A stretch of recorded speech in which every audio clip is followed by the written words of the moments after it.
Ditëlindja e 64 e kampionit shkodan, Koles Lisi ka mbledhur në Shkodër në pikën turistike të Shqirokës, ajken e mundjes shqiptare. Natyrisht në këtë takim me Kasim Brëslënës, do të ishte e pranishëm dhe një figurë shumë e madhe e sportit e mundjes, një ish kampion i mundjes klasike, një ish trajner i Partizanit dhe i kombëtarës kampione, Bashim Lika. Profesor Lika, nësi që jeni i pranishëm në këtë ambient shkodran, por edhe me përfaqësues nga gjithë Shqipëria. Është kënaqësi shumë e madhe që Kolezi na mblodhi sot në Shkodër. Kënaqësi e madhe që erdhëm në Shkodër dhe që jemi bashkuar me gjithë mundcat e Shqipërisë dhe të vllaznisë Shkodrës. Vllaznia e Shkodrës ka qenë 10 mundje shqiptare, ka nxjerrë shumë kampiona kombëtar, ka qenë shkollë dhe Partizani është mbështetur gjithmonë të mundësat e vllaznisë dhe të dy bashkë, Partizan dhe Vllazni, kanë bërë histori në sportin e mundjes. Kolecin e falenderojmë shumë që na solli në këtë ditë bukur vere këtu, në këtë buz liqeni dhe i urojmë mjetë e shëndet, sa më shumë gëzime në familjen e tij, kudo ku është në Amerikë, por është dhe në Shqipëri, sepse ai është i pandar në vendi vetë.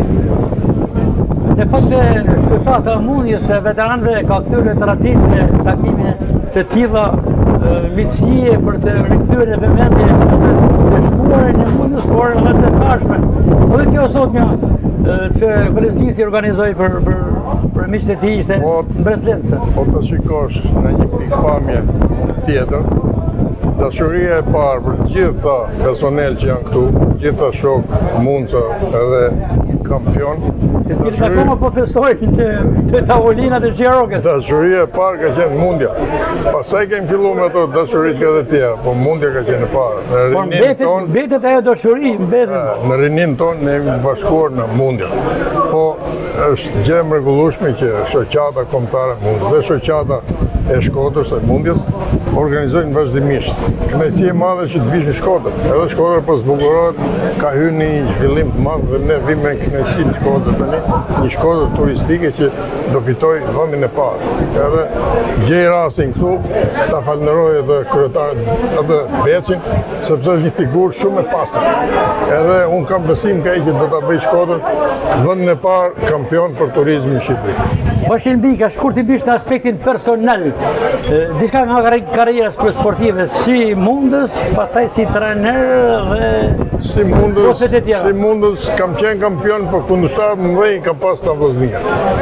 Gek Gjonin, Dušan Vason, herë më kanë rraf, herë i kam rraf. Pastaj Ilyas Gurin e ka pas mik edhe koleg në klub Partizani dhe me ata kemi bërë stërvitje sa nuk thuhet, edhe i ka dalë kampion vazhdimisht edhe unë bashkë me dhe. Edhe si ekip, Vllaznia ka qenë gjithmonë vend dytë sa isha unë trajner.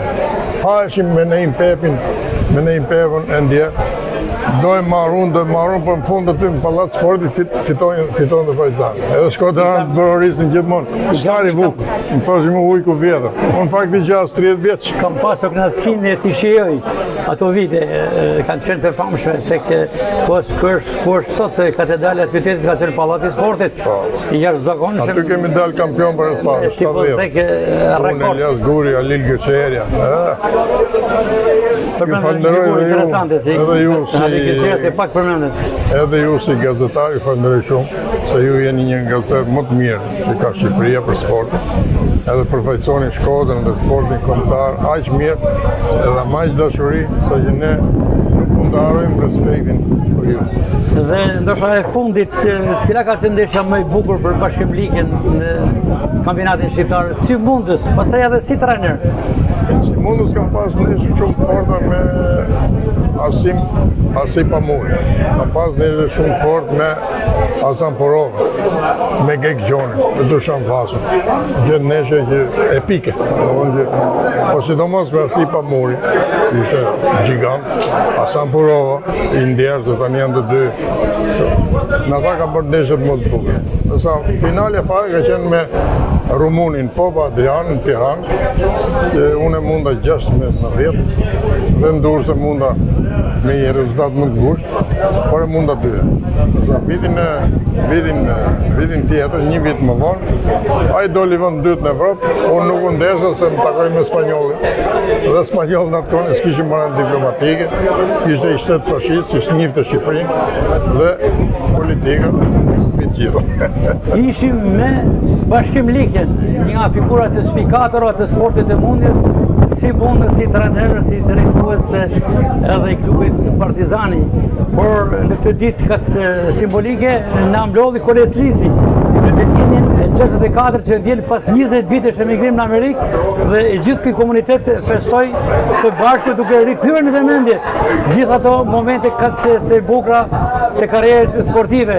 Mos harrojmë është pikërisht 17 gushti, 17 korriku i vitit 2026 që tu në pikën turistike të Shirokës që do të bëhet mend nga gjithë ky komunitet. Bashkim Lika, faleminderit. Faleminderit.